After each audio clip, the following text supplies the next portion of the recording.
Nós vimos no primeiro dia que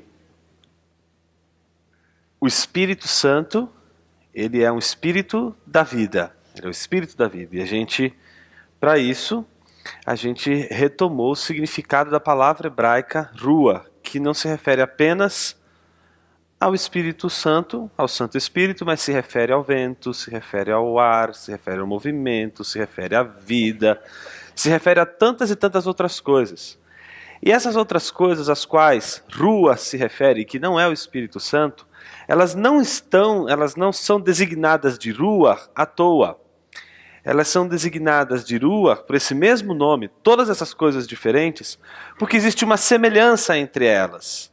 Então, quando a gente analisa o vento, o sopro, nos contextos em que o Antigo Testamento trabalha a palavra rua, a gente aplica esse mesmo valor à pessoa do Espírito, obviamente por uma analogia, por uma comparação, e essa comparação é extremamente legítima. O Novo Testamento fala do Santo Espírito, do Espírito Santo como o vento, não é? E compara, por exemplo, como o vento. Então, essa ideia, essa relação estabelecida entre o Espírito Santo e aquilo que o nome rua, que é o nome que a gente dá para ele, mas não dá só para ele, mas dá para tantas outras coisas, estas outras coisas estão em comparação com o que ele é.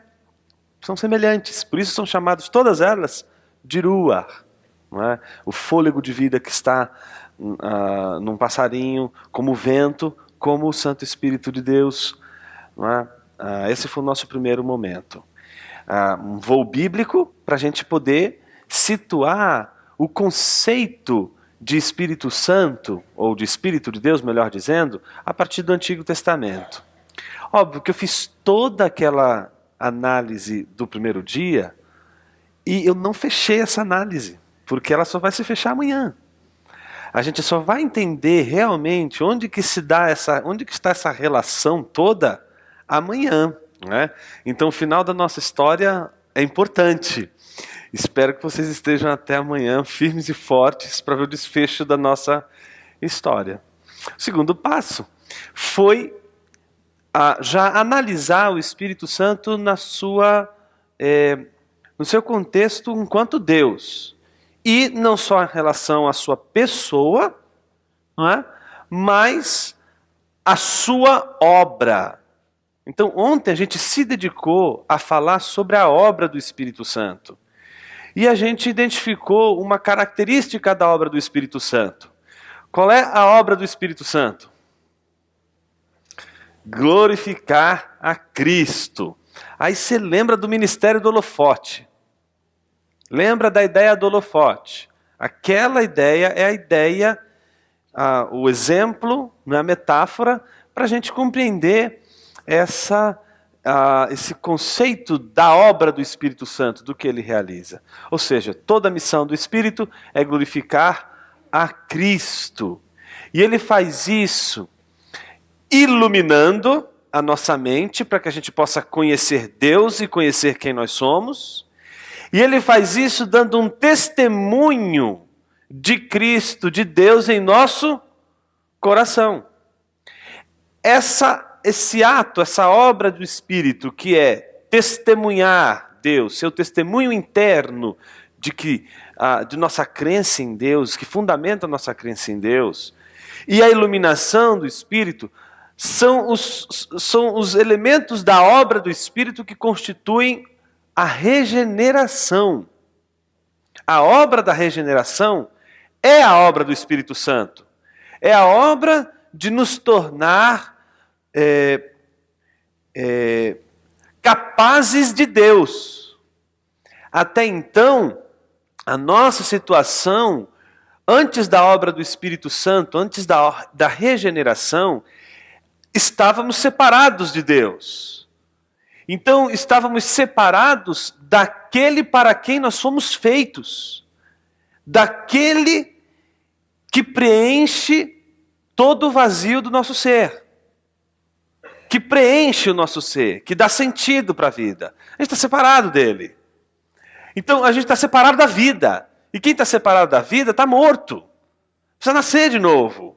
Então, a obra do Espírito Santo é da vida, para que esse alguém possa ter comunhão com Deus.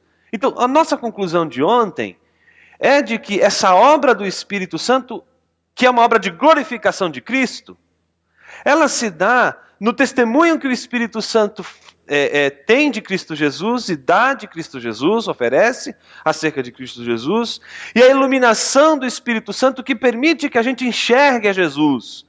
Ou seja, enquanto não houver essa obra, que em primeiro lugar é uma obra de cura, lembram disso? Somos cegos, estamos mortos, precisamos viver, precisamos ter os olhos curados, mas precisamos também da iluminação, para que a gente possa enxergar o que agora, curados, vivificados, podemos enxergar, que é Deus, conhecer a Deus. Então é tão interessante a gente partir do pressuposto de que a obra do Espírito Santo é uma obra que trabalha na nossa inteligência, que trabalha com a nossa capacidade de conhecimento de Deus, que estava vedada em face à escravidão do pecado, à miserabilidade do pecado. Quando Paulo diz, miserável homem que sou, a miserabilidade que Paulo desenvolve ali no texto de Romanos capítulo 7, é a miserabilidade que não pode ser um estado mais terrível para o homem do que o estado da separação de Deus, o estado do distanciamento de Deus. E eu pretendo hoje mostrar por que isso é tão difícil, por que isso é tão é uma situação tão dura para o homem.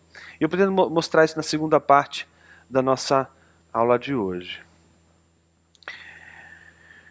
Mas a obra do Espírito não consiste apenas na regeneração, na salvação do homem, em viabilizar o homem para Deus, tornar o homem vivo para Deus, vivificar o homem para Deus, mas também dá para o homem a capacidade do homem ter uma vida de alegria, de prazer.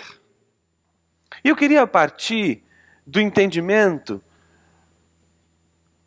que é muito divulgado no contexto da Reforma Protestante, não só em Lutero, mas no contexto posterior das confissões de fé da Reforma Protestante, em que tinham elas, né, uma base, não é, comum e inicial na confissão, na relação de confissão da crença em relação a Deus. E a base elementar desse universo protestante é começar com uma afirmação sobre nossa relação com Deus, que é assim: o homem foi feito para a glória de Deus. E o homem glorifica mais a Deus quanto mais tem prazer em sua presença. A ideia de que, portanto, o homem foi criado para glorificar a Deus e ter prazer em sua presença. Vamos repetir isso juntos? O homem foi criado para glorificar a Deus e ter prazer em sua presença. Ou seja, não existe apenas uma relação de conhecimento e de exaltação de Deus, mas uma relação de prazer, de felicidade. Por isso, toda obra de salvação, que é uma obra centrada no trabalho do Espírito de vivificar alguém, não é outro senão tornar esse alguém feliz, capaz de ser feliz, de ter prazer em Deus, de descobrir uma felicidade, um prazer, um desejo que antes estava presente, mas era resolvido numa busca por satisfação desenfreada por diversos caminhos e de diversas maneiras. E parece que essa fome, esse vazio, essa sede dentro do homem, que faz ele buscar em todos os cantos da terra uma satisfação, parece que quando o homem ele é regenerado, ele encontra aquilo que ele está buscando, que realiza e que o faz feliz. Então, a obra do Espírito é uma obra de condução do homem a esse alvo que o fará feliz. Deus nos criou como flechas. Como flechas. Tem um alvo, ele lança a flecha. E a gente é uma flecha que é lançada e que ela não está em repouso, ela está em movimento, ela está em relação de inquietação. E ela só vai encontrar repouso, descanso, quando ela atingir o alvo. Aí ela para. A flecha para quando ela atinge o alvo. Deus nos criou como flechas e nos deu um alvo. Ele mesmo. E é só quando o homem atinge Deus que ele se realiza, que ele descansa, que ele tem paz. A obra do Espírito Santo é conduzir essa flecha para Deus. Por isso, acertar o alvo é o objetivo do Espírito Santo. É o sinônimo de santidade, que é o antônimo de pecado, que é errar o alvo. Não acertar o alvo. Não acertar aquele alvo para o qual você foi criado, para o qual você foi feito.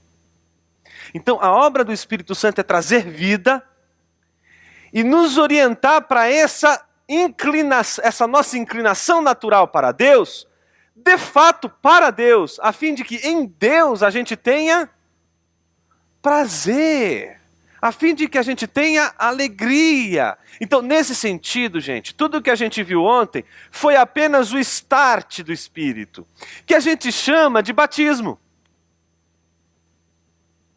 Que a gente chama dessa realidade que ao longo dos anos a igreja tem chamado de batismo com ou no Espírito Santo. Tem gente que faz diferença, mas a grande verdade, minha gente, é que essa diferença sequer a gente pode tirar do texto bíblico. É um só batismo. É o batismo do Espírito Santo. E que batismo é esse? Vamos ler Atos, capítulo 2, do versículo 1 ao 4.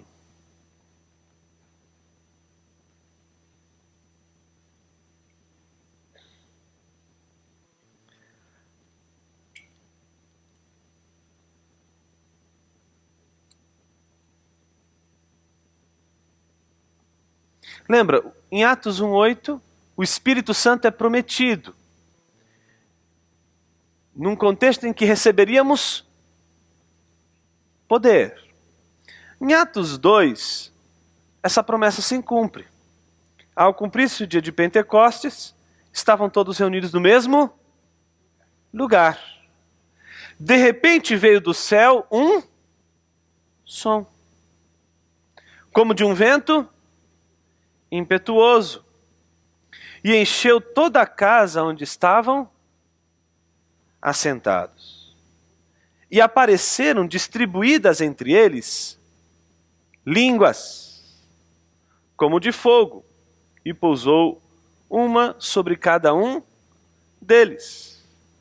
Todos ficaram cheios do Espírito Santo e passaram a falar em outras línguas, segundo o Espírito lhes concedia que falassem.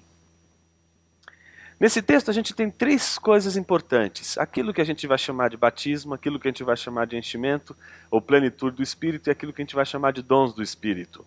São três coisas diferentes. Batismo, preenchimento, ou plenitude, ou enchimento do Espírito, e dons do Espírito.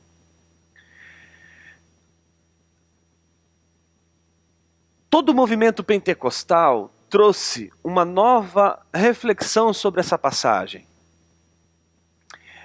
De uma tal maneira que o batismo no Espírito Santo, ou o batismo do Espírito Santo, ele se tornou uma espécie de um segundo acontecimento na vida do cristão. De que, em primeiro lugar, ele, para atender as duas dinâmicas, né, é convertido ou se converte, né?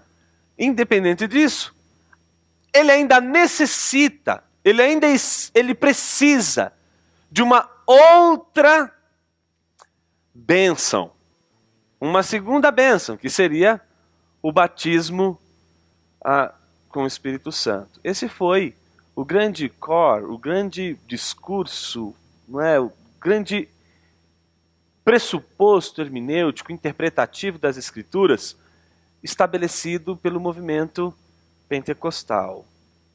O problema é que essa dinâmica, do ponto de vista do texto, ela encontra muita dificuldade. Muita dificuldade. Esse livro que vocês estão lendo, do Stott, vai falar sobre batismo, do Espírito Santo, ele representa essa corrente dentro da igreja, principalmente no nosso contexto brasileiro, que é o autor mais lido, não que só ele fale sobre isso, mas é o que mais a gente conhece, e que defende exatamente uma postura que seria a mais bíblica em relação ao que se chama batismo no Espírito Santo, como a ideia de que o batismo no Espírito Santo, ou batismo do Espírito Santo, é essa realidade da regeneração, essa realidade da obra de Deus na vida do cristão. Mas não só os pentecostais entenderam que havia uma certa distinção entre essa experiência da regeneração, da conversão, e que é o batismo do Espírito Santo, e entenderam que não, a conversão é uma coisa, a regeneração é uma coisa, e o batismo do Espírito Santo seria uma outra coisa completamente diferente. Não só pentecostais, mas aí um outro autor que a gente também conhece bastante, que é o Martin Lloyd-Jones, também vai por essa linha. Vai entender que existe uma espécie de um segundo momento na caminhada cristã que seria esse sinal, essa marca de uma nova renovação, de uma vida mais profunda com Deus.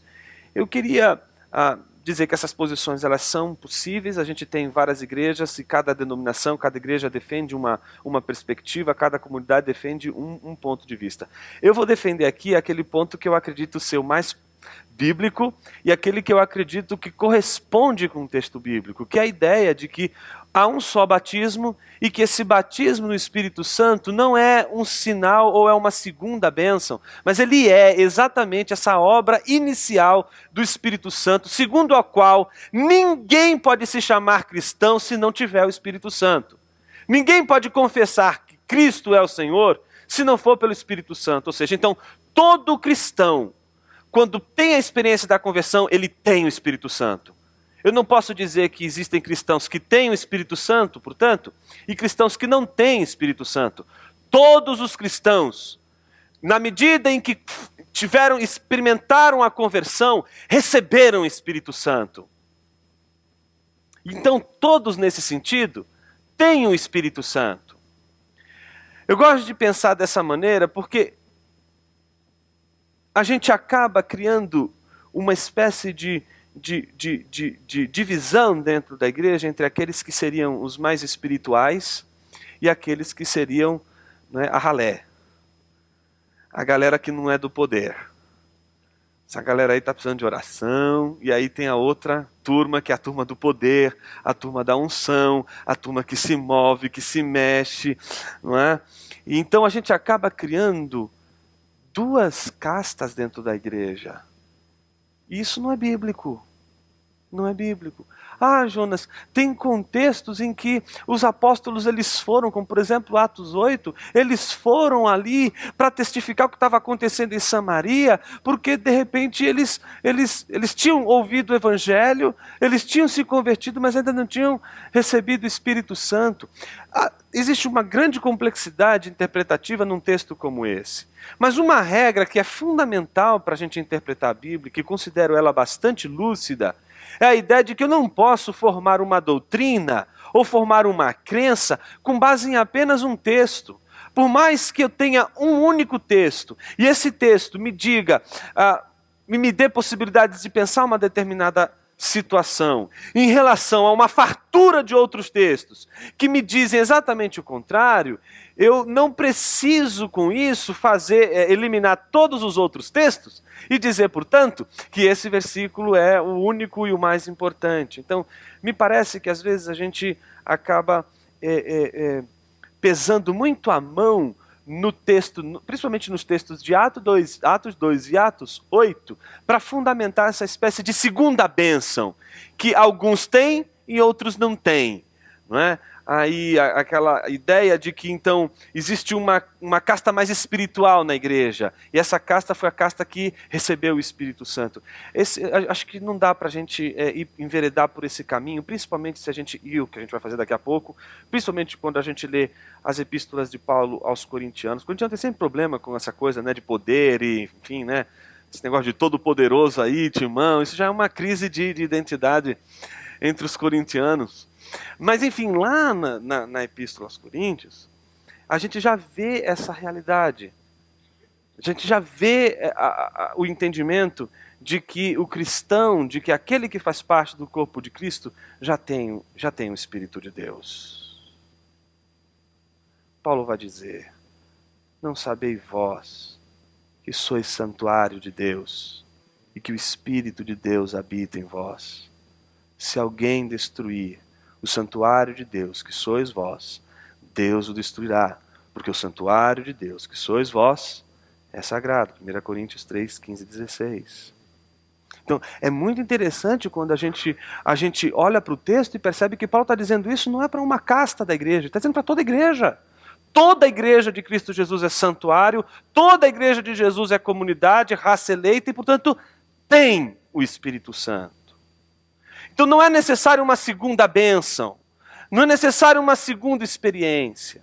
Mas talvez o que leve a gente às vezes, enveredar por uma interpretação como essa, seja uma leitura bastante superficial e uma leitura que subestima o fenômeno do preenchimento ou da plenitude do Espírito, que aí sim é uma obra do Espírito que se repete na vida do cristão, ao longo da vida do cristão e ao longo da caminhada do cristão, e que não se reduz ao primeiro momento de sua vivência com o Espírito Santo, mas que é um momento de preenchimento, de gozo, de alegria, em que todas as coisas que Deus está fazendo na sua vida acabam ganhando um sentido e uma dimensão espiritual tão incrível, onde o seu coração, a sua mente ganha uma sintonia tão grande com Deus, que você se sente não só conduzido por Deus, mas você é conduzido por Deus, movido pelo Espírito Santo, mas ao mesmo tempo e sobretudo,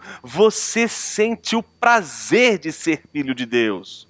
A alegria de ser, portanto, uma pessoa que de fato encontrou o fim último de sua existência, que, portanto, pode ter esses momentos de gozo, de alegria, de preenchimento para a vida. Nesse sentido, note que todos ficaram cheios do Espírito Santo em Atos 2, capítulo 4. Mas Paulo vai falar disso também em Efésios 5, 18, não relacionando como um start, um começo da obra do Espírito na vida do cristão. Note isso em Efésios capítulo 5, versículo 18.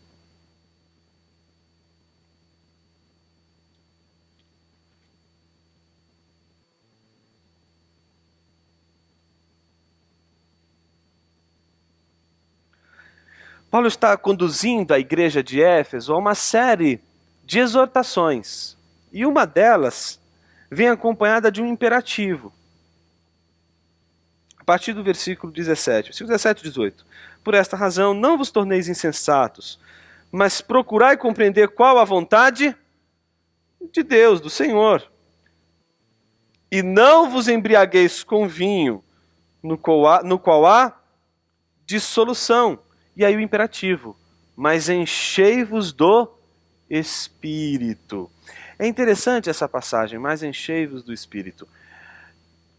Essa ação de encher, gente, não é nossa, tá bom? Você não vai lá no depósito divino e pega um pouquinho do Espírito Santo e joga dentro de você. Não é a gente que faz isso. No grego você tem, como no imperativo, você tem 3 movimentos, né, do verbo, que é o ativo, passivo e o médio. A voz média ou a voz passiva é a voz que recebe a ação. No caso aqui, a voz média, a ideia, a gente deveria entender essa passagem não como um imperativo que faz você encher-se do Espírito, mas o contrário, de que você tem que ser enchido, ou estar sendo enchido, preenchido pelo Espírito de Deus. Isso joga toda a ação do preenchimento, do vigor, do derramamento do Espírito na vida de alguém, nas mãos de Deus. É ação de Deus, é obra de Deus. Mas é interessante que ao mesmo tempo que é obra de Deus, o texto, ele nos convoca a buscar isso, a despeito de sabermos que isso é obra de Deus. A ideia é de que é uma ação de Deus, o preenchimento, a plenitude, essa maneira de Deus encher a vida do cristão, ela é um ato de Deus que vem acompanhado do nosso desejo, da nossa inclinação. E isso tem que ser buscado, isso tem que ser, portanto, procurado. Não é só a ideia de que você busca e acontece, depende só de você, nem tampouco é uma ação que Deus vai fazer a sua revelia, mesmo porque não funciona dessa forma. A plenitude do Espírito é o encontro, é a consonância entre o teu desejo, a tua busca, a tua procura e aquilo que você está procurando, e isso é que vai dar a você essa experiência do preenchimento da plenitude do Espírito. Uma terceira elemento que apareceu lá no texto de Atos é em relação aos dons espirituais. Não é? Além de a gente ter o batismo do Espírito Santo, que é aquilo que nos autoriza, que nos regenera, que nos vivifica para Deus, a gente tem a experiência, uma experiência posterior e que vai se repetindo ao longo da vida cristã, que é a experiência da plenitude do Espírito, do enchimento do Espírito, dessa experiência de transbordamento do Espírito, que é uma realidade do cristão. Então não é monopólio dos pentecostais, tá certo? É do cristão, é da igreja de Cristo, a busca pela plenitude do Espírito Santo. E a questão dos dons espirituais. O que são os dons espirituais? Né? O Packer diz uma coisa muito interessante. Se a gente procurar uma definição sobre dons espirituais, a gente não vai encontrá-la nas Escrituras, porque a gente já vai ver os dons espirituais nas Escrituras. Olha o que ele diz. Em lugar nenhum, Paulo ou qualquer outro escritor do Novo Testamento define para nós o que é dom espiritual. Mas a afirmação de Paulo de que o uso dos dons edifica, mostra qual era a sua ideia acerca dos dons. Então, a gente vai ler algumas passagens, e eu gostaria que você notasse nessa leitura das passagens, que assim como o batismo obedece o princípio de regenerar o homem para que ele possa glorificar a Cristo, e o preenchimento para que o homem possa ter prazer no conhecimento de Deus, um prazer em Deus, um prazer na presença de Deus, os dons espirituais, eles têm uma finalidade. E a finalidade última é a edificação. Então, não é sentir uma coisa gostosinha. Está entendendo? Os dons, eles têm uma finalidade. Eles têm uma razão para o qual eles são liberados por Deus, pelo Espírito Santo, para a vida da igreja. E o propósito último dos dons espirituais é a edificação.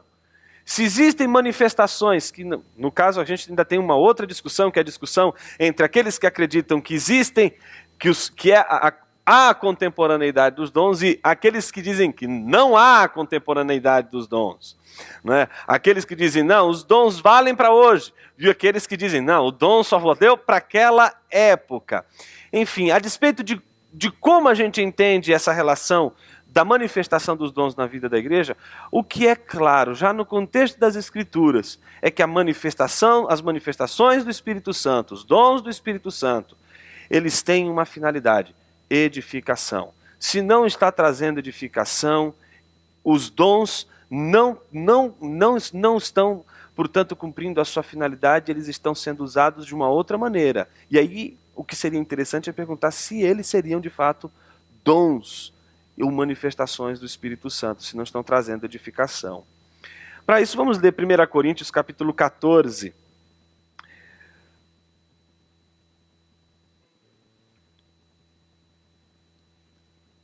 Vamos ver como que é o culto lá em Itaquera.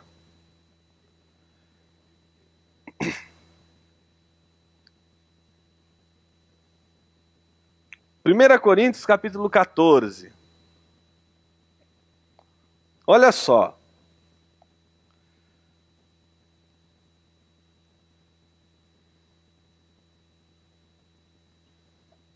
Tá uma confusão.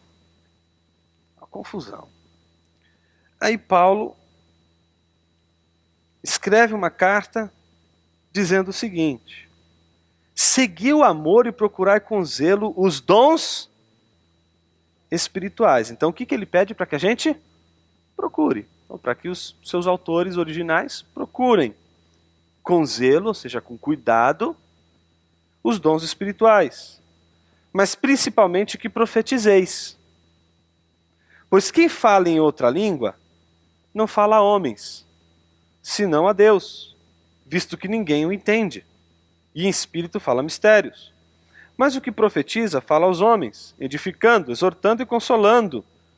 O que fala em outra língua, a si mesmo se edifica. Mas o que profetiza, edifica a igreja. Eu quisera que vós todos falasseis em outras línguas, muito mais, porém, que profetizasseis. Pois quem profetiza é superior ao que fala em outras línguas, salvo se as interpretar para que a igreja receba edificação. Agora, porém, irmãos, se eu for ter convosco falando em outras línguas, em que vos aproveitarei, se vos não falar por meio de revelação, ou de ciência, ou de profecia, ou de doutrina? É assim que instrumentos inanimados, como a flauta ou a cítara, quando emitem sons, se não os derem bem distintos, como se reconhecerá o que se toca na flauta ou na cítara? Pois também, se a trombeta der som incerto, quem se preparará para a batalha? Assim vós, se com a língua não disserdes palavra compreensível, como se entenderá o que dizeis? Por que estareis como se falasseis ao ar? Eu tenho, de alguma forma, me esforçado para dizer que a relação do Espírito com a vida na vida do cristão, na vida da igreja, ela não é tanto dessa ordem emocional como a gente vê hoje, né? A ideia do Espírito Santo, aquela coisa mais emotiva, aquela coisa mais sensorial. E eu estou tentando mostrar que a obra do Espírito Santo está sendo uma obra da nossa mente, de converter a nossa maneira de ver a vida, de converter a nossa maneira de ver Jesus, converter nosso coração para Jesus. É trabalhar na nossa vida, principalmente na nossa inteligência. E é interessante como nessa passagem a gente vê esse conflito dos dons de línguas e os dons de profecia. E Paulo parece que dá prioridade ao dom de profecia, obviamente que não é essa profecia que você conhece do nosso século 21, do jeito que ela aparece aí, né, do tipo, a menina que está olhando para o cara e diz assim, varão, Deus me disse que você vai ser o marido do que Deus deu para mim. Coisa do tipo, não tem nada a ver com isso, não tem nada a ver com prognóstico, não tem a ver com essa ideia. A ideia de profecia aqui, a gente deveria repensar até mesmo a característica da profecia no contexto do Antigo Testamento, de como se fazia a profecia. A profecia do Antigo Testamento ela tinha a ver com a realidade atual do povo, a realidade da igreja, a realidade do povo de Israel. Assim também a profecia é algo de Deus, é recado de Deus para a igreja, porque tem a ver com a situação da igreja agora, naquele contexto, naquela situação. Está entendendo? Então, se a gente pudesse pensar uma aproximação disso nos nossos dias, é a pregação da palavra. Quando o pastor ele é capaz de denunciar as estruturas de pecaminosidade da comunidade. Então as pessoas entendem onde estão os problemas, e aí, puxa, olha aqui, isso aqui está nos afastando de Deus, isso aqui está nos separando de Deus. E aí você tem entendimento, e com isso você tem edificação. Mas se você está numa igreja, e aqui, no contexto aqui da carta aos Coríntios, você tem uma confusão, porque todo mundo está falando em línguas e ninguém está entendendo nada. Paulo chega a chamar a atenção com exemplos. Imagina que quando você tem lá o cara que toca lá um instrumento para a tropa ficar alinhada. Se ele toca um som, uma combinação de som, que não é a formal, a que todo mundo está acostumado a ouvir, e que é o sinal do alinhamento, se ele tocar um som totalmente estranho, eles não vão saber o que fazer. Porque não basta você simplesmente falar. O que você fala tem que ter sentido. E se você não conseguir compreender, você não vai conseguir entender, você não vai conseguir ser edificado. Então, veja como Paulo, nesse contexto aqui, ele está orientando a igreja a preferir as manifestações ou os dons do Espírito que trazem edificação para a igreja. Ou seja, a gente tem que se perguntar se tudo aquilo que a gente vê hoje no contexto da igreja, sob os auspícios de manifestação do Espírito ou dom do Espírito, se isso está servindo para edificação do corpo ou se isso está servindo mais para confusão e para uma espécie de desentendimento da realidade divina e muito mais sensorial, muito mais emotivo, muito mais emo, né? Você tem a experiência de aprofundar o seu sentimento, a sua emoção, e não é isso. Não é essa a ideia, portanto, dos dons espirituais. Uma outra passagem, também bem interessante, versículo 17, né? Porque tu, de fato, das bem as graças, mas o outro não é edificado. Ou seja, se o outro não é edificado, se o dom que Deus exerce em nossa vida, as capacidades que o Espírito Santo exerce em nossa vida, não servir para edificação do corpo, alguma coisa está estranha. Não está batendo. Um outro texto interessante é o de Efésios, capítulo 4.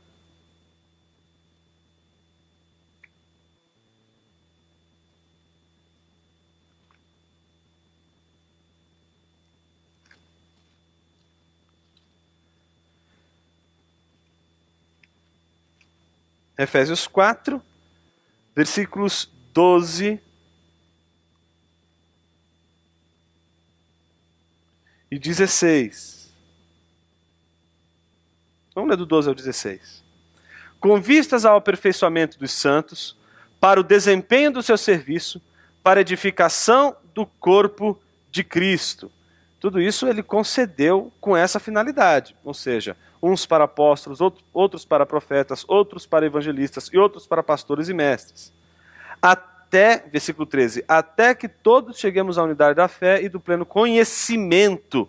Está vendo como a ação do Espírito ela sempre vai nos levar para o conhecimento de Cristo. A gente tem que conhecer Jesus, a gente tem que conhecer o Evangelho. Essa é a obra principal do Espírito. Isso é o que Ele mais quer que você faça. E que você chegue ao conhecimento de Cristo e de sua realidade. Não é? A perfeita varonilidade à medida da estatura da plenitude de Cristo, para que não sejamos como meninos agitados de um lado para o outro, levados ao redor por todo o vento de doutrina, pela armadilha dos homens, pela astúcia com que induzem ao erro, mas seguindo a verdade em amor, cresçamos em tudo naquele que é a cabeça, Cristo, de quem todo o corpo, bem ajustado e consolidado, pelo auxílio de toda a junta, segundo a justa cooperação de cada parte, efetua o seu próprio aumento para edificação de si mesmo em amor. Então, é muito interessante ver a ação do Espírito como uma obra que visa sempre a edificação da igreja e vai visar a edificação da igreja, levando sempre a igreja para conhecer mais a Cristo, para saber mais de Cristo, para conhecer mais o Evangelho. E aí o Packer conclui, né? Para Paulo, é apenas através, de Cristo, em Cristo, aprendendo sobre Cristo e reagindo a Cristo, que alguém é edificado.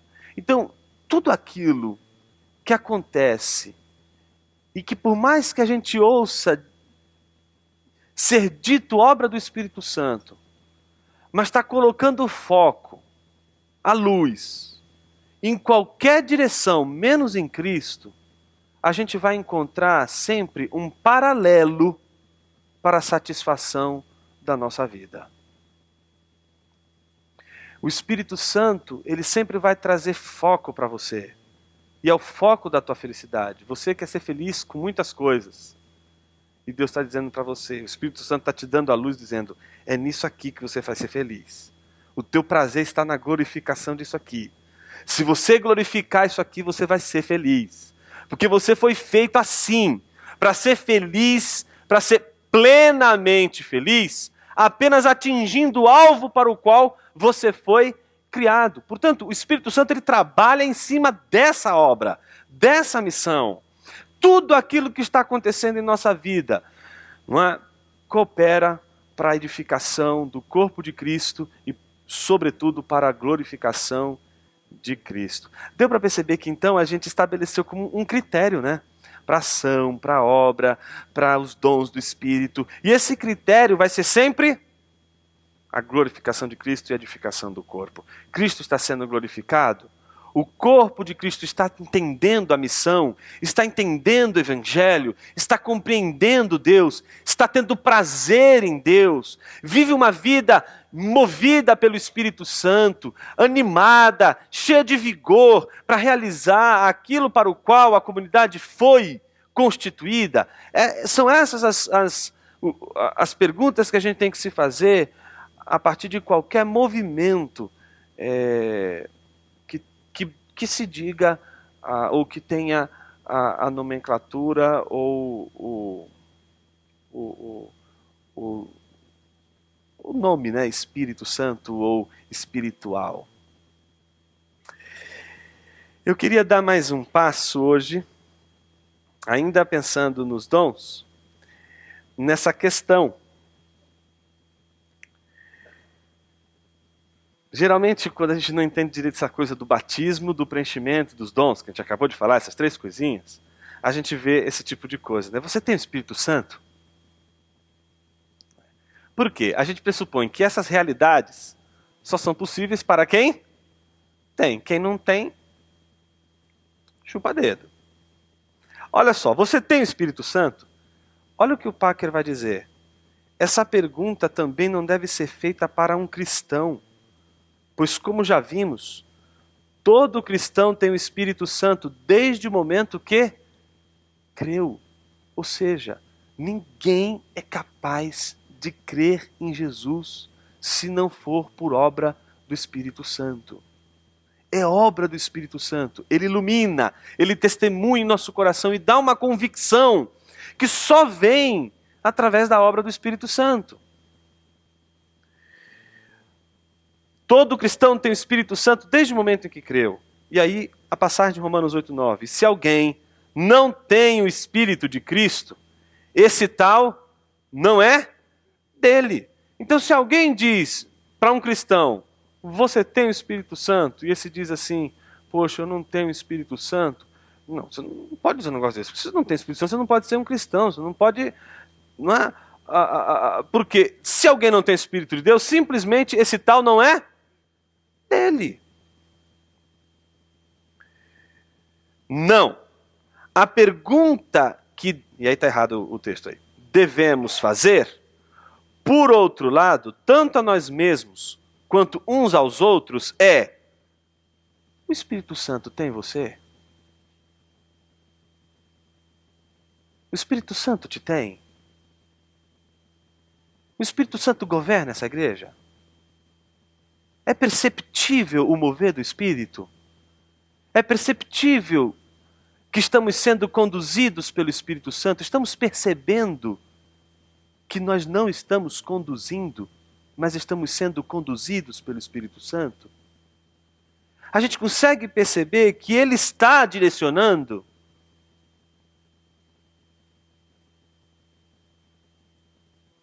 Ele possui você todo? Ou ele possui apenas algumas partes de você? Ele tomou você como um todo? Ou tem algumas partes que... Não, isso aqui está endemoniado. Você o entristece? Como Efésios 4:30 vai dizer. Ou é guiado por ele? Romanos 8:12-14, Gálatas 5:18-24. Você confia nele como o capacitador, aquele que te capacita para toda boa obra? Você consegue perceber que se você faz algo de bom, esse algo de bom tem uma causa? a obra do Espírito Santo em sua vida? Você consegue perceber no teu trabalho, nas coisas mais comuns que você acha assim, não, isso aqui não tem nada a ver com o Espírito Santo, isso aqui é o secular, isso aqui é a igreja. A gente fez essa divisão horrorosa. Como se aquilo que a gente faz no nosso trabalho, no nosso dia a dia, não fosse também conduzido pela mão do Espírito em nossas vidas. Você reconhece o fato de que o vosso corpo é santuário do Espírito Santo, que está em vós, o qual tendes da parte de Deus? A segunda ocorrência, onde Paulo em 1 Coríntios ele vai falar sobre o santuário de Deus, que é 1 Coríntios 6,19. A gente tem ciência de que o Espírito habita em nós, habita na comunidade, de que não dá para fazer do tipo, bom, agora eu quero dar uma pecadinha, o Espírito Santo fica aqui do lado e eu vou fazer as coisas do jeito que eu penso. Você está reverenciando a sua obra dentro de você e ao mesmo tempo cooperando com essa obra? Ou a gente obstrui através de descuido, menosprezo, indisciplina ou comodismo? Como a gente tem lidado com essa ação contínua do Espírito Santo? Ou seja, ontem a gente falou de uma obra inicial, mas hoje a gente está tentando falar da realidade do Espírito Santo no nosso dia a dia. Todo mundo aqui que já teve a experiência, já vivenciou, não é, a regeneração, sabe muito bem que a regeneração ela não foi percebida, né, sensorialmente. Quando você percebeu que você era regenerado, você já tinha sido regenerado. Não tem essa coisa assim do tipo, Jonas, eu fui regenerado às 9 horas e 52 minutos do dia tal. Não tem, você não sabe. Alguém sabe aqui qual foi a hora da regeneração? Olha, a regeneração aconteceu exatamente às 8h30 e X milésimos de segundos. Não dá. A gente não tem um sexto sentido para apreender a regeneração. Mas a gente sabe que essa obra foi realizada pelo Espírito Santo em nossa vida porque alguma coisa aqui dentro se encaixou. Porque alguma coisa que estava fora e que eu colocava aqui dentro não estava preenchendo. É como se tudo que eu colocasse aqui dentro de mim ficasse sambando e eu ficasse querendo sempre algo mais. Até o dia que eu tive a experiência de encontrar Jesus. E aí a gente diz, né? Sempre diz isso nos testemunhos de conversão, né? Minha vida era vazia. Eu encontrei Jesus. Eu estou cheio. A regeneração faz isso. Faz você entender que tua alma é do tamanho de Deus. Só Deus se ajusta à tua alma de uma forma tal que tua alma descansa. Tua alma foi feita para descansar apenas em Deus. Mas quando você coloca um carro no lugar de Deus, vai ficar sambando. É muito pequenininho. Sua alma é maior do que um carro.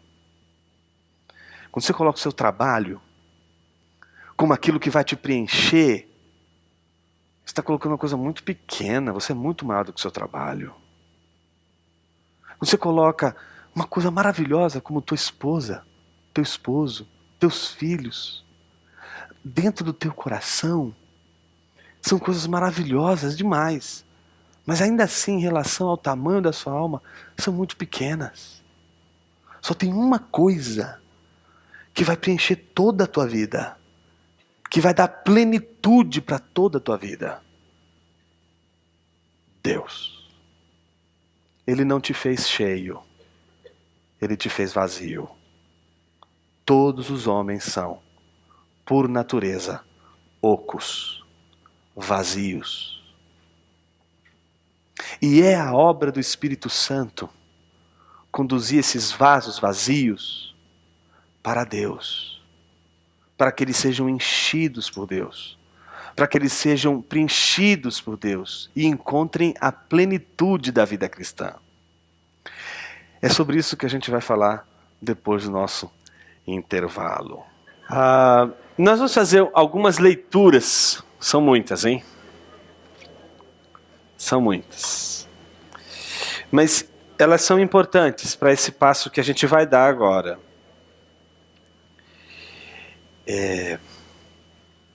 A plenitude do Espírito, ela não pode ser entendida como uma mera experiência, uma mera emoção. A plenitude do Espírito, ela tem que ser entendida a partir da própria natureza do homem como um ser necessitado de Deus e que foi feito por Deus para glorificá-lo e ter prazer em sua presença. Portanto, de fato, há na plenitude do Espírito, gente, uma busca pelo prazer, pelo gozo espiritual, a natureza, portanto, da afecção religiosa, ou da afeição religiosa, da experiência religiosa de plenitude, que tem a ver, obviamente, com a constituição do homem como um ser desejante, como um ser que deseja Deus e que, portanto, se alegra em Deus. Eu estou sendo bastante enfático nisso, porque o prazer em Deus, a alegria em Deus, ela é obra do Espírito Santo. O homem, ele tem um vazio, e ele foi feito vazio, fome, necessidade de Deus. Mas ele pode passar a vida dele inteira tentando dar conta dessa necessidade que é a sua própria vida, com qualquer coisa, menos Deus. Por isso, a relação do cristão com a comunhão com Deus, a presença de Deus e o prazer na presença de Deus, ela não é uma relação natural do homem, mas ela é um produto da obra do Espírito Santo, é uma obra do Espírito Santo, que leva o homem a encontrar prazer em Deus, e a não só procurar Deus, porque é isso que a gente vai fazer a vida inteira, procurar Deus, mas Ele vai dar condições para a gente encontrá-lo e ter prazer em sua presença. A pior coisa do mundo é a gente entrar no ativismo da espiritualidade que é a religiosidade. Vai faltar exatamente aquilo que é fundamental na nossa vida cristã, que é o prazer, que é a alegria. E isso vem todas as vezes que a gente encontra prazer em Deus. Nesse sentido, o Jonathan Edwards, ele dizia o seguinte: Deus não é mais glorificado quando você abre a tua boca e diz glória a Deus. Deus é mais glorificado quando você tem prazer nele. Mas o que acontece quando a gente não tem mais prazer em Deus? O que isso significa? O que tanto a gente busca na vida? Eu queria relacionar essa plenitude do Espírito, essa busca que o cristão tem pela plenitude do Espírito. Ele quer essa vitalidade na continuidade da sua caminhada cristã, e portanto ele quer essa vida cheia, transbordante, o tempo todo. Eu quero trabalhar essa necessidade do cristão a partir do entendimento do que é o próprio homem, para que o cristão entenda que a necessidade de Deus, ela já é uma coisa que ele carrega dentro dele desde quando ele nasceu. E a palavrinha para designar o homem nesse contexto é nefesh. Nefesh é como a palavra ruach, uma palavra que que é usada para dizer várias coisas, tá certo? Mas ela não é usada para dizer várias coisas de uma forma aleatória. Não. Chama-se nefesh todas as coisas que têm alguma semelhança. E aí, nefesh, chama tudo, todas essas coisas que são diferentes pelo mesmo nome, como ruach, vento, o Espírito de Deus, não é? O fôlego de vida. Com nefesh vai acontecer a mesmíssima coisa. Para você ter ideia, essa palavrinha nefesh aparece no Antigo Testamento 755 vezes. Não é 754, não é 756, é 755 ocorrências dessa palavra. E é muito interessante, porque quando a Bíblia foi traduzida do hebraico para o grego, e essa tradução foi chamada de Septuaginta, que é aquela sigla maiúscula, né? LXX, essa tradução visava alcançar os judeus de fala grega. Então, eles começaram a traduzir a Bíblia do Antigo Testamento hebraico para o grego. E ao fazerem essa tradução, eles encontraram uma necessidade de, em alguns termos técnicos, eles escolherem uma tradução para isso. E eles, quando se depararam com essa palavrinha nefesh, eles disseram o seguinte: puxa vida, que palavra grega poderia significar nefesh? Não tem uma palavra grega para nefesh. A que mais se aproxima de nefesh é psique. Psique é a palavrinha grega que eles encontraram para designar aquilo que mais se parece com o conceito de nefesh no Antigo Testamento. E que no português, latim e português, virou ânima, latim, e alma para a gente. Então, nefesh se tornou alma. Só que eles não entendem alma como a gente entende. A gente entende alma como sendo aquela parte, né, espiritual do homem, né? Que está em contraposição ao corpo. Só que eles não entendem isso. Eles entendem nefesh como o homem todo. É o que o homem é. Para o povo hebreu, nefesh é o nome que define o homem. É o que Deus nos fez. Não o que nós temos, mas o que nós somos. E para isso eu gostaria de ler com você a primeira ocorrência dessa palavrinha na Bíblia, que é Gênesis capítulo 2, versículo 7.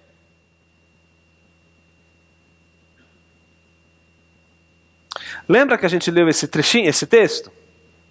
Primeiro dia? Então formou Deus, o Senhor, ao homem do pó da terra. E aí o que Deus faz com esse homem que ele formou do pó da terra? Sopra sobre as suas narinas o fôlego de vida, o ruach. Então veja, está lá, eu ia falar o corpo estendido no chão. Está lá o corpo estendido no chão. E o que falta nele? Vida, como Ezequiel 37, estão lembrados? Cresceu a carne, pele, tem ossos, mas não havia ruach. O que Deus faz? Quando Deus sopra e o Espírito é derramado sobre essa carne, que é o homem, o que acontece com ele? A Bíblia diz: e o homem passou a ser alma vivente. O homem passou a ser ou a ter? Ser. Ser é diferente de ter? Por exemplo, eu tenho uma jaca. Eu sou uma jaca. É diferente, não é? Deus não disse que você tem uma alma. Mas Deus disse, você é nefesh.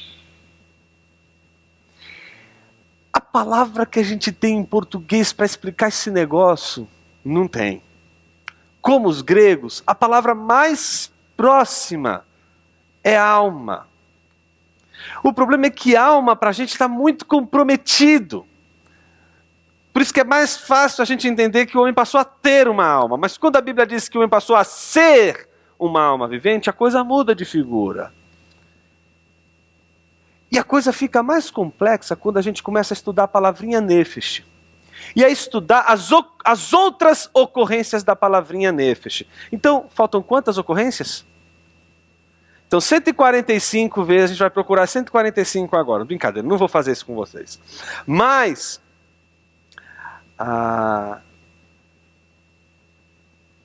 em várias ocorrências, nefesh se refere a isso aqui, ó. Garganta. Nefesh é o nome que eles dão para a garganta. Nossa, coisa esquisita. E o homem passou a ser garganta. Que coisa feia. Nossa. Que coisa feia. Mas se a gente entender um pouquinho da antropologia do Antigo Testamento, não vai ser feio, não. Olha que coisa curiosa. Quando você estuda o homem no Antigo Testamento, a gente tem que fazer um estudo para tentar descobrir como que o homem lida com as partes do corpo. E a gente faz isso o tempo todo. A gente também tem uma relação com o corpo para explicar algumas sensações, alguns sentimentos que a gente tem. Por exemplo, quando você está com fome, onde é que você põe a sua mão? Na barriga. Sabe onde o hebreu colocava a mão quando ele estava com fome ou sede? Aqui. Porque nefesh... a nefesh soltou aí. A nefesh é o lugar da fome, o lugar da saciedade. Então, tenho fome. A mão está aqui. Tenho sede. Está aqui. A relação, portanto, que está em jogo com relação a nefesh é fome, sede. É como se Deus estivesse dizendo o seguinte: e o homem passou a ser fome, necessidade, desejo. Isso é o que o homem é. Tudo isso. Falta. Vazio de. É isso que é nefesh. Veja como essas 150 ocorrências aparecem na Bíblia. Vamos ver a primeira delas. Depois de Gênesis 2:7. Isaías 5:14. Agora a gente vai ter que ser bem rapidinho. Isaías 5:14. Olha o que diz. Por isso, a cova, ou a sepultura, aumentou a sua nefesh. Abriu a sua boca desmesuradamente. Na sua Bíblia apareceu apetite? Apareceu desejo? Então, essa palavrinha que está aí, a mesma palavrinha que foi usada lá em Gênesis 2:7 para dizer aquilo que nós somos, é essa palavrinha que está dizendo: a cova aumentou o seu apetite, ou seja, a cova aumentou a sua fome, a cova aumentou a sua nefesh. Ela está faminta, ela está tragando o que vem pela frente. Note que esse texto só está chamando a atenção para o fato de que o conteúdo significativo da palavra nefesh está relacionado à fome, Outra passagem, Abacuque capítulo 2, versículo 5.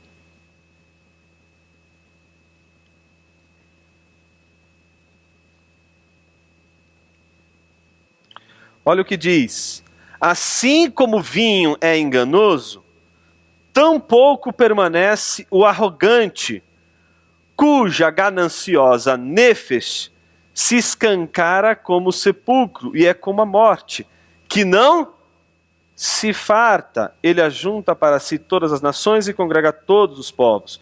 Note que a palavra nefesh apareceu aí como boca, não é? E novamente numa relação de insatisfação, de uma busca por satisfazer-se de algo. Ela devora e ela não se farta nunca. Note que essa pintura, ela está sendo feita num contexto em que aparece a palavrinha nefesh. Outra passagem, Salmo 107.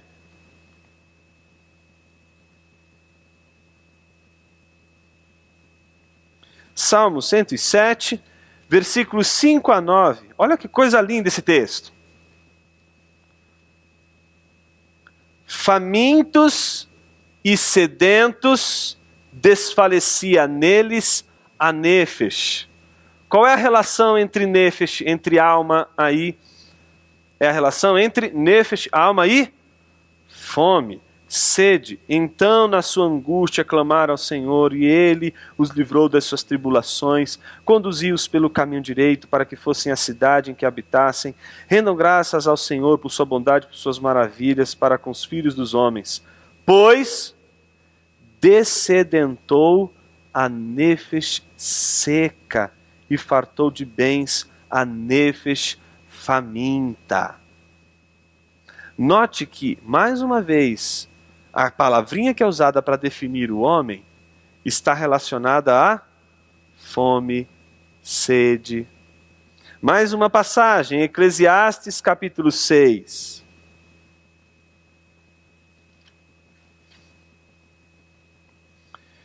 Versículo 7.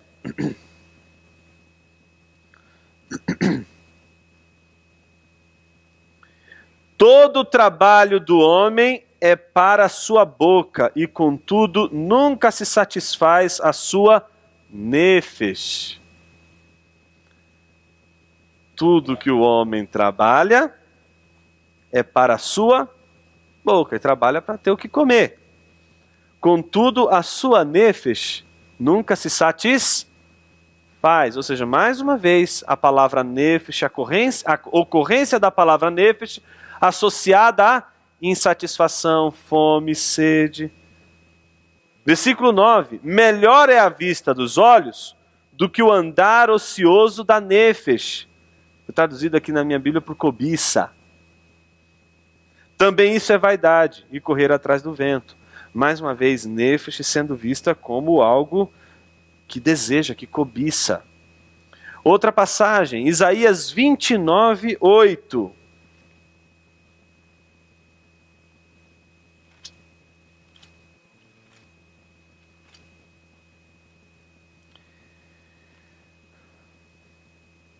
Será também como o faminto que sonha que está a comer, mas acordando, sente-se vazio.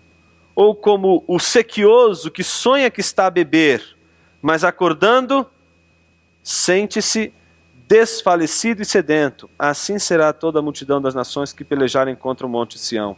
Então, quando apareceu aí a palavrinha, será também como o faminto que sonha que está a comer, esse faminto é nefesh.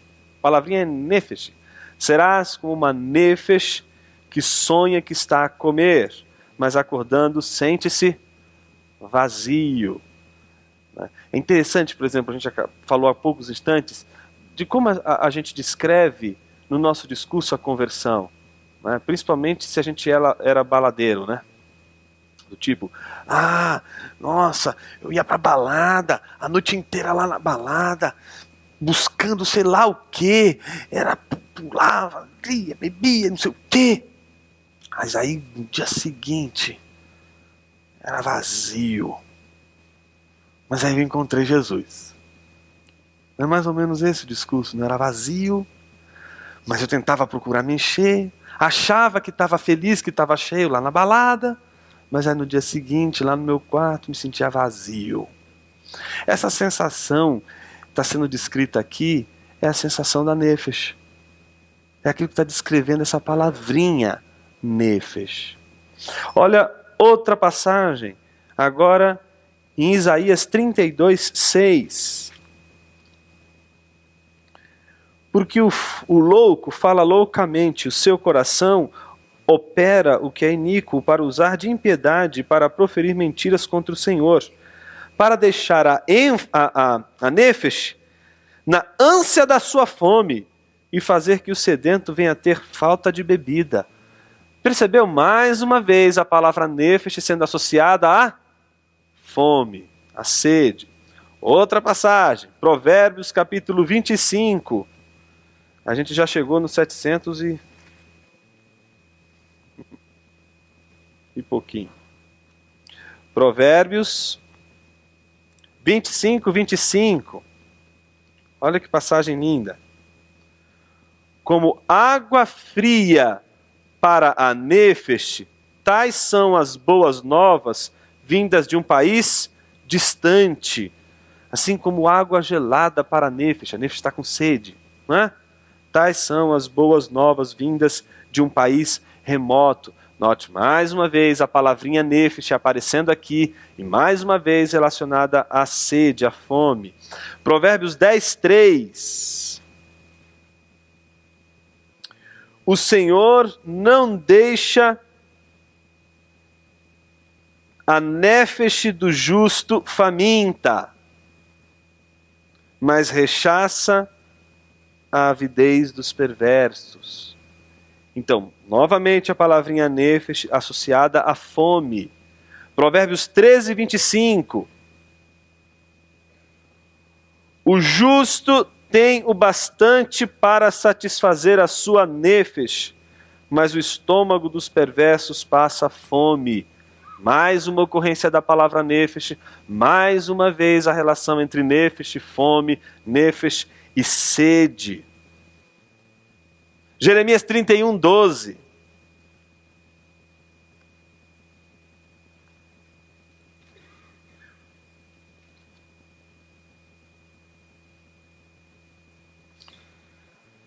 Hão de vir e exultar na altura de Sião, radiantes de alegria por causa dos bens do Senhor, do cereal, do vinho, do azeite, do cordeiro e dos bezerros.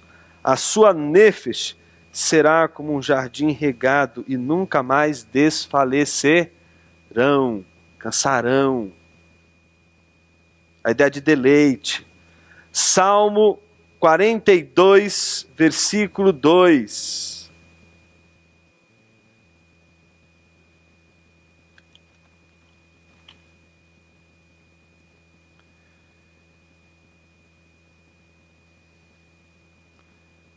Olha o que ele vai dizer. A minha nefesh tem sede de Deus, do Deus vivo.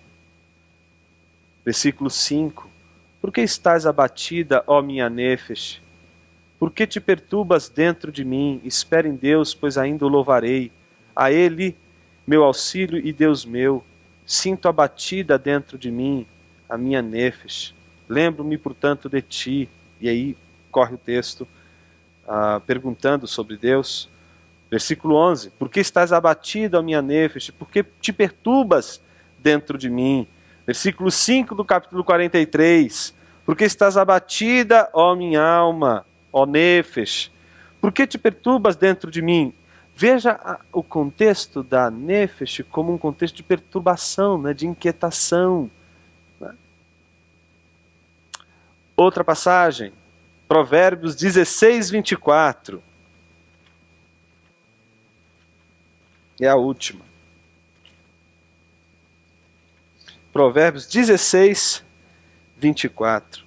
Palavras agradáveis são como favo de mel, doces para a nefesh e medicina para o corpo. Ou seja, mais uma vez o alimento ali sendo relacionado a nefesh.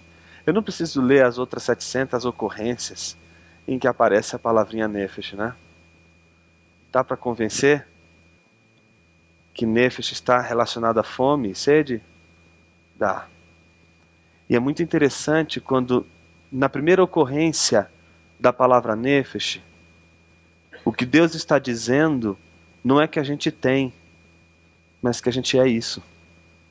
A gente é nefesh. A gente é fome. A gente é sede. E todos os homens foram feitos assim. Foram feitos fome e sede de Deus. Mas para que nós fomos feitos? Para glorificar a Deus e ter prazer nele. Quando é que o homem encontra o prazer na vida?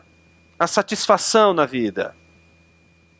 Quando ele encontra Deus. Quando Nefesh e Deus estão unidas. Quando a Nefesh, que é vazia por natureza, ela é preenchida por Deus.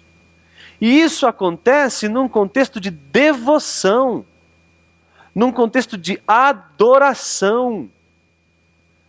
É no contexto da adoração, é no contexto cultico, no contexto do culto, que a gente experimenta, e o culto em toda a sua dimensão, que a gente experimenta essa realidade da satisfação em Deus, do prazer em Deus. E o que o Espírito Santo quer mais fazer na vida do cristão é que ele entenda ao longo de toda a sua jornada o como ele é importante a cada momento de sua vida, ele ter a relação com esse preenchimento de Deus, esse preenchimento da realidade de Deus, essa plenitude de Deus na sua vida.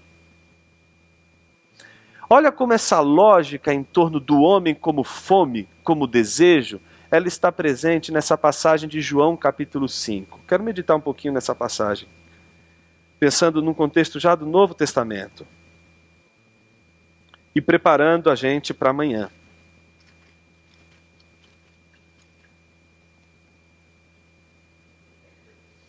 Eu errei. É João 4. João 4.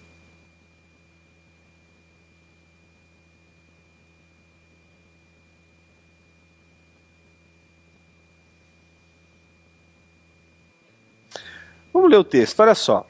Quando, pois, o Senhor veio a saber que os fariseus tinham ouvido dizer que ele, Jesus, fazia e batizava mais discípulos que João, se bem que Jesus mesmo não batizava e sim os seus discípulos, deixou a Judéia, retirando-se outra vez para a Galileia.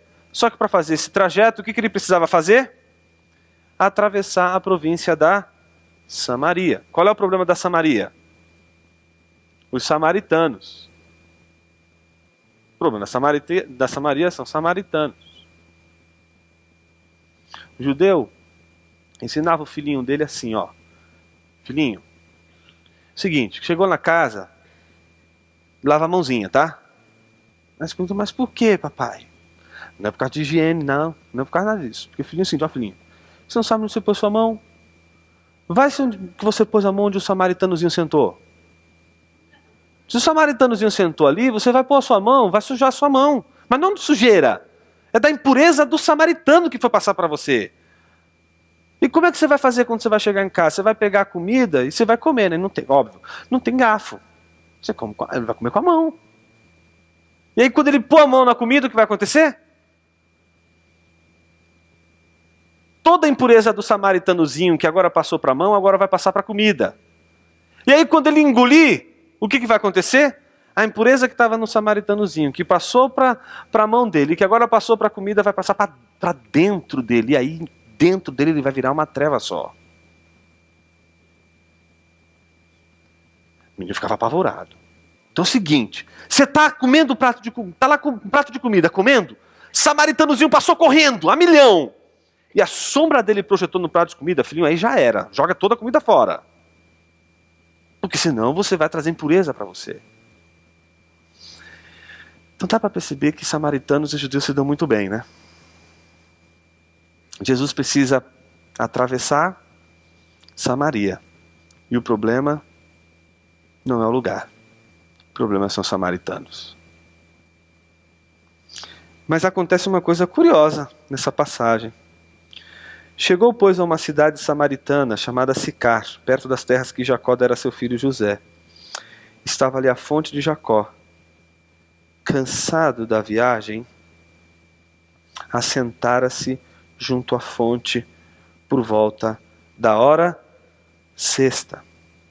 Nisto veio uma mulher samaritana tirar água. Disse-lhe Jesus: dá-me de beber dessa água, pois seus discípulos tinham ido à cidade para comprar alimentos. Qual era a situação de Jesus e dos discípulos? Fome e sede. Os discípulos foram resolver o problema da comida. E aí, João nos coloca diante de uma das maiores ironias do Evangelho de João. O Senhor das águas, aquele que anda por sobre as águas, diante de um poço, morrendo de sede, mas porque ele não tem a canequinha, ele não pode matar a sede. Não podia nem olhar para um lado, assim, não tem ninguém aqui, faz um milagre, a água vem. Não, não tem nada disso. Jesus está diante da fonte ali, mas não tem a canequinha, está morrendo de sede. E nisso aparece quem? Claro, tinha que aparecer o samaritano na história, né? E a samaritana que aparece, e aí a coisa fica pior ainda, né? Porque se fosse um samaritano, já era treva. Uma samaritana é uma treva dobrada para um judeu, porque não é a maldição dela não é só ser samaritano, mas é também ser mulher. Dentro desse contexto, dessa cultura, a situação dela não era nada boa. E o problema é que a gente vai descobrir que ela é uma treva triplicada, porque ela é samaritana, mulher e prostituta, ou pelo menos com uma vida moral muito desregrada.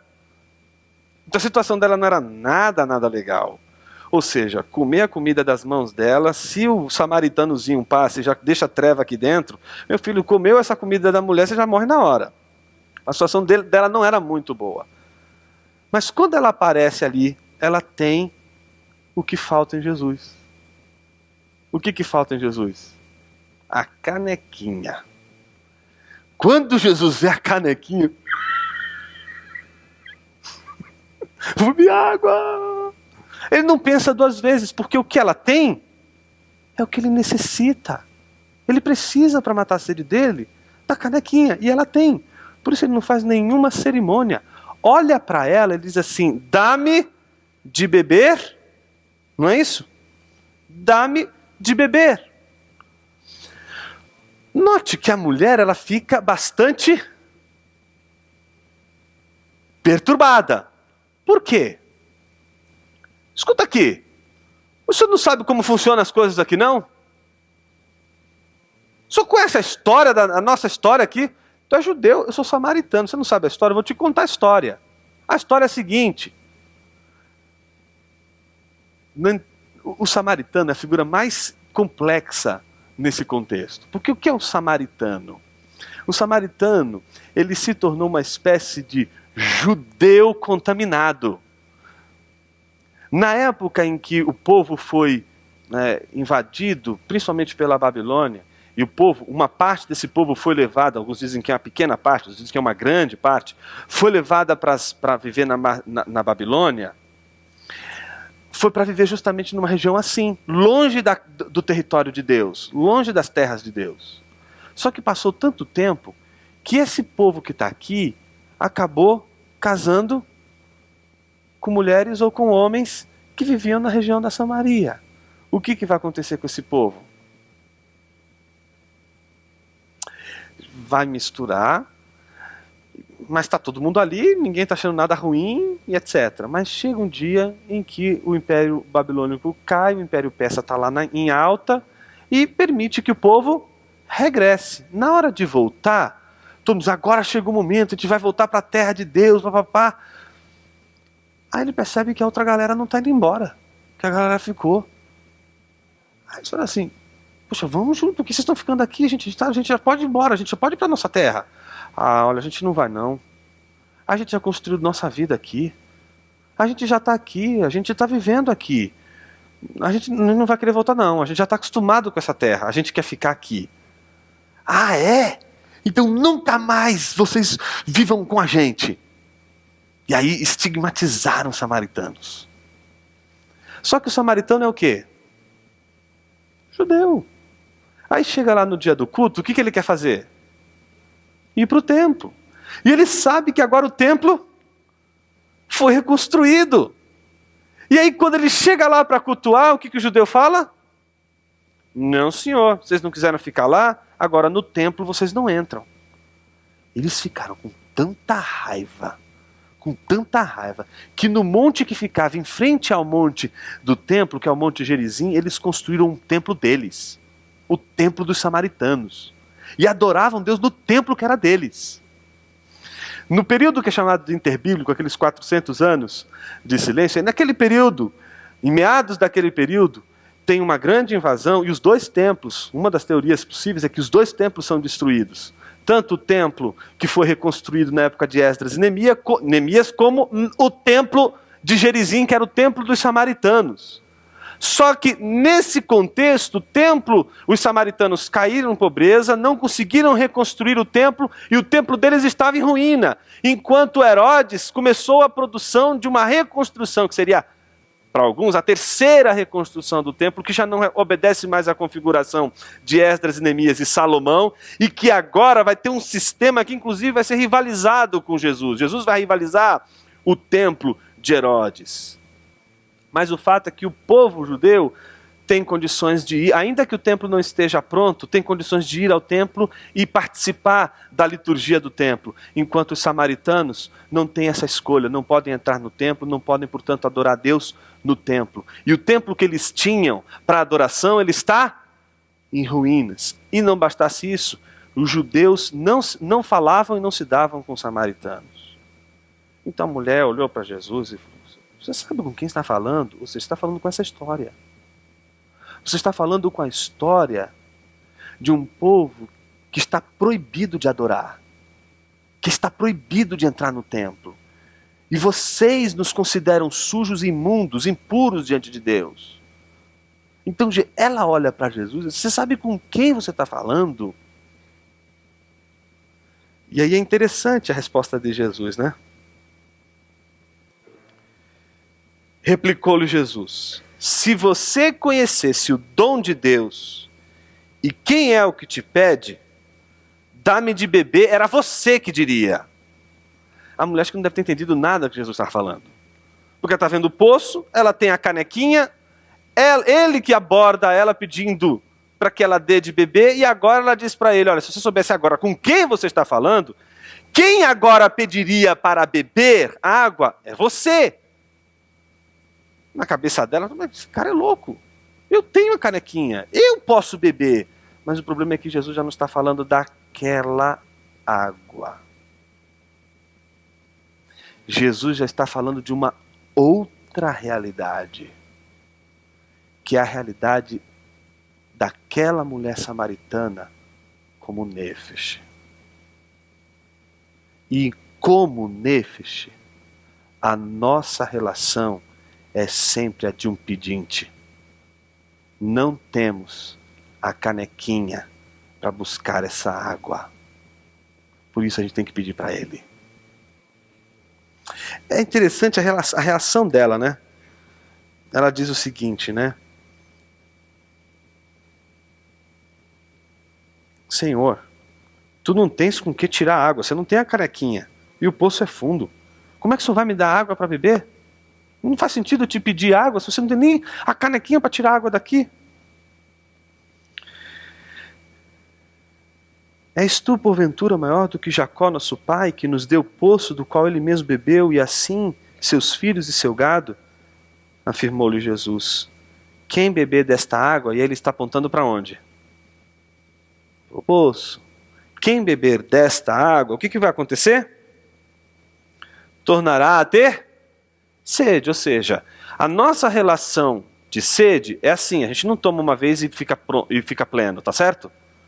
A gente tem que tomar uma vez, tem aquela sensação de saciedade, de plenitude, mas dali a pouquinho dá sede de novo e você tem que voltar de novo a beber. Então é uma coisa que você vai repetindo, porque você não consegue beber a água de uma vez só. Você bebe a água a vida inteira. Porque você vai ter sede a vida inteira, e você vai ter momentos de satisfação, e você vai ter momentos de sede.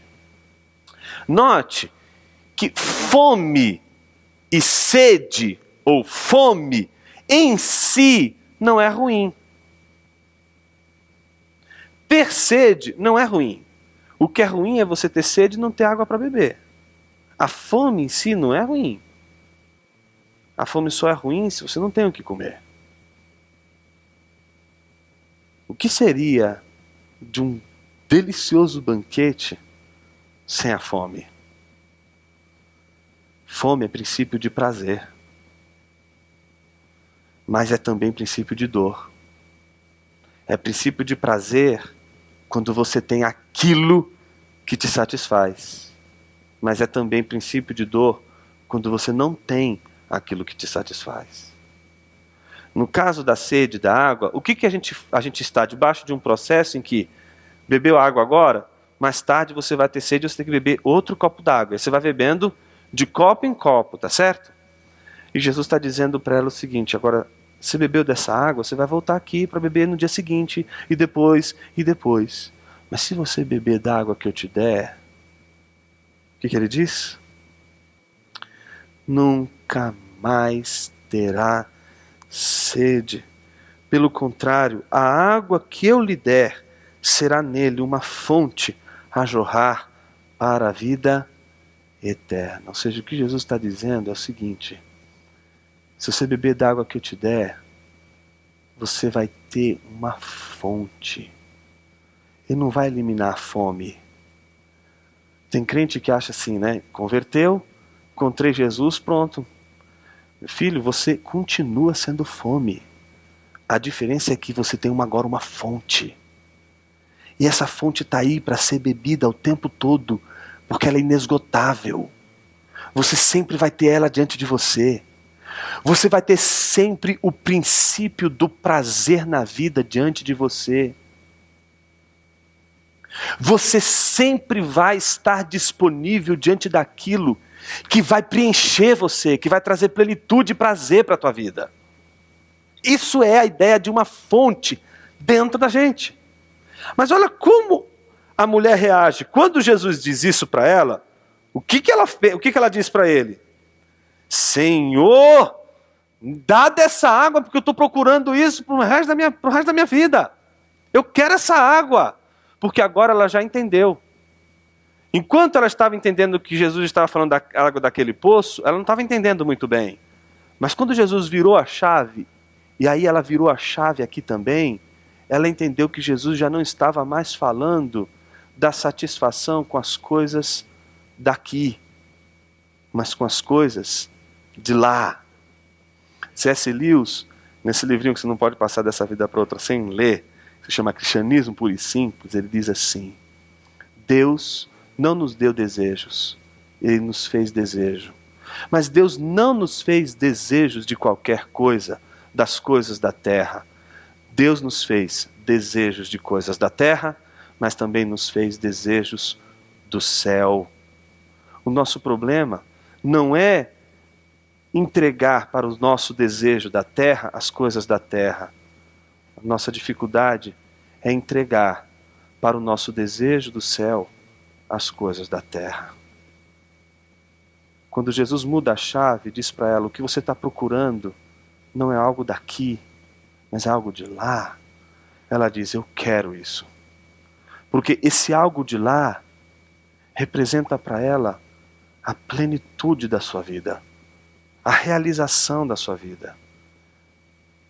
Mas Jesus, ele quer escarafunchar a coisa. E aí ele diz assim: vai, chama teu marido e vem cá. Aí o que ela diz? Ai, Senhor, não tenho marido. Aí Jesus olha para ela e diz o quê? Bem disseste, não tenho marido, porque 5 você já teve, e o que você tem agora não é teu marido. Você bebeu 1 copo d'água, você bebeu o 2º copo d'água, você bebeu o 3º copo d'água, você bebeu o 4º copo d'água, você bebeu o 5º copo d'água, você está bebendo agora esse 6º copo d'água, né? Até quando você vai acreditar que é isso que vai resolver o problema da tua fome, da tua sede? Ah, quando eu casar com um palmeirense eu vou ser feliz. Casou com palmeirense foi desgraça. Aí falou, não, agora eu vou casar com São Paulino. Ah, casou com... Foi um inferno na vida, desistir do São Paulino. Aí isso foi até chegar no corintiano, que agora tá. O desespero dela é que ela está acreditando que vai ser feliz com ele. Ela acha que vai... Agora eu encontrei. E Jesus está dizendo, você tá buscando nesse copo d'água o que o copo d'água não vai te dar. Olha como a gente faz isso. A gente combina essas coisas com a gente, né? Ah, quando eu entrar na universidade, eu vou ser a pessoa mais feliz do mundo. Aí faz o vestibular, passa. Primeiro dia de aula, já fica dizendo, quando eu sair da universidade, eu vou ser a pessoa mais feliz desse mundo. Aí quando o infeliz, porque é infeliz, né? Sai da universidade e ele acha que vai ser a pessoa mais feliz do mundo. Ele diz, ai Senhor, agora eu vou ser feliz quando eu conseguir arrumar um emprego. E aí quando ele arruma um emprego e acha que vai ser feliz, ele diz, ah Senhor, eu só vou ser feliz quando eu aposentar. E a vida dele vai sendo assim. Ele vai acreditando que em algum momento, alguma coisa daqui vai preencher ele. Não vai. Porque Deus nos fez para ser preenchidos e plenos apenas no gozo da sua presença, na alegria da sua presença. E termino aqui com essa conversa que parece conversa de doido. Essa conversa parece conversa de doido. Eles estão com sede, falando de sede, fome em Jesus, já chega para a tá vendo? Você tem 5, você já tentou 5 vezes acreditando que o seu problema vai ser resolvido assim, não é aí. Você acha que é isso, que é aquilo, que é aquilo outro. Não é, o seu problema é esse. Aí, de repente, no meio dessa conversa sobre sede, fome, essa coisa da vida, Senhor, disse-lhe a mulher, vejo que és profeta. Nossos pais adoravam neste monte. O que tem a ver uma coisa com a outra? Eu olho para esse texto e falo, meu Deus, o que essa mulher está pensando? A mulher está louca. Não é? Está misturando os assuntos aí, né? Mas minha esposa, eu estou lá, de repente pula de um para o outro, nem terminei de entender um, ela já começou outro assunto. Está assim, está com um assunto e agora já mandou outro. E a gente olha e parece que não tem nada a ver um assunto com o outro. Mas tem. É a sabedoria feminina. André, ganhei aqui a camada feminina, hein? Terminou bem, né? Aí o que acontece?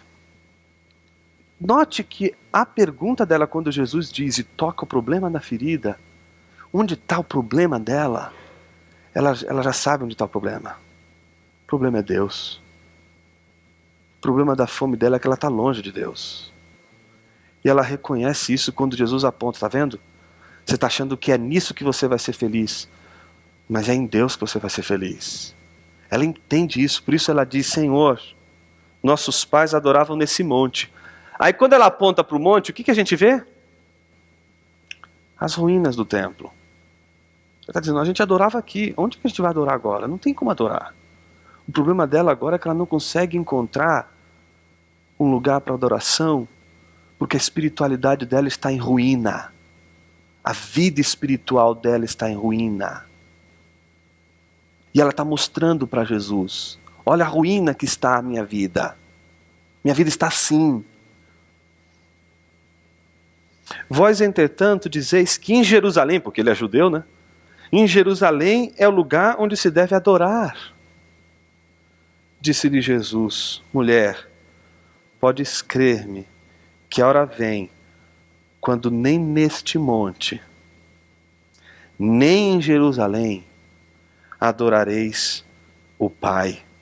Vós adorais o que não conheceis. Nós adoramos o que conhecemos, porque a salvação vem dos judeus. Mas vem a hora, e já chegou, que os verdadeiros adoradores adorarão ao Pai em espírito e em verdade. porque são estes que o Pai procura para seus adoradores. Deus é Espírito e importa que os seus adoradores o adorem em espírito e em verdade. Eu sei, respondeu a mulher, que há de vir o Messias, chamado Cristo. Quando ele vier, nos anunciará todas as coisas. Disse-lhe Jesus: eu sou eu que falo contigo. Toda a nossa felicidade está nesse encontro. No encontro de Cristo. No encontro com Cristo. É nele, diante dele, que a gente vai ter a fonte de toda a nossa alegria e de todo o nosso prazer. Mas a gente pode, mesmo sabendo que a fonte está diante da gente, porque a gente é cristão, acabar morrendo de fome, morrendo de sede, porque somos nefesh. E o problema é que a fonte está aqui, mas esse movimento de beber, de ter prazer, de buscar a plenitude da presença de Deus, tem que ser um movimento nosso. Quando a gente já não consegue mais fazer esse movimento para a fonte, a gente faz esse movimento para um ídolo. E quando a gente faz o movimento para um ídolo, a gente já não mais adora a Deus, a gente adora um ídolo. E quando a gente adora um ídolo, sabe o que acontece com a gente? A gente fica frio, com a espiritualidade seca, com a vida seca. A gente fica como um vale de ossos secos. A idolatria é a causa da sequidão, da frieza, da ausência de vigor, da ausência de plenitude espiritual na vida da igreja. A ausência de uma busca, de uma adoração e de uma devoção diária de Deus, ela é evidenciada por todos os nossos comprometimentos existenciais em relação a todas as coisas que nós consideramos serem elas mais importantes e mais capazes de nos fazer felizes e de nos dar mais prazer do que tão somente adorarmos a Deus. É a idolatria a causa do vazio espiritual de nossas igrejas. Nossas igrejas não estão vazias do Espírito Santo e não estão vivendo uma vida alheia ao Espírito Santo e uma vida espiritual sadia, porque elas não estão tendo métodos e teorias e pragmáticas sendo feitas. Não. A razão da frieza espiritual é a idolatria. E o que a igreja precisa para vencer a frieza e a morte espiritual é avivamento. E avivamento é a obra mais importante do Espírito Santo na vida, no contexto de uma igreja que morreu. Avivamento não é coisa para ímpio. Avivamento é uma realidade da comunidade de Deus. Pedras não foram feitas para serem avivadas, porque elas simplesmente nunca viveram e nunca viverão. A diferença entre uma pedra e uma folha seca é que uma pedra jamais foi feita para viver, uma folha seca um dia viveu. E por isso ela pode ser avivada. Avivamento não é para pedras. Avivamento é para folha seca. Avivamento é coisa de crente frio, seco, faminto, morto. Até amanhã.